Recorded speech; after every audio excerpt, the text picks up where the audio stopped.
অতিরিক্ত ক্লান্তি হলো হেপাটাইটিস বি এর সাধারণ লক্ষণ। যদি আপনি সবসময় ক্লান্ত অনুভব করেন, সতর্ক হন। পেটের উপরের ডান দিকের ব্যথা হেপাটাইটিস বি এর অন্যতম লক্ষণ। লিভারের সংক্রমণের কারণে এই ব্যথা হতে পারে। ত্বক ও চোখের সাদা অংশ হলুদ হয়ে গেলে তা জন্ডিস হতে পারে, যা হেপাটাইটিস বি এর লক্ষণ। মুখে তিক্ত স্বাদ বা বমি বমি ভাব হেপাটাইটিস বি এর আরেকটি লক্ষণ। প্রস্রাবের রং গাঢ় হলে তা হেপাটাইটিস বি এর লক্ষণ হতে পারে। হেপাটাইটিস বি হলে ক্ষুধা কমে যায়, যা পুষ্টিহীনতার দিকে নিয়ে যেতে পারে।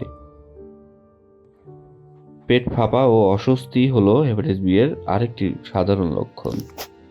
এই লক্ষণগুলো দেখলে অবশ্যই ডক্টরের শরণাপন্ন হতে হবে।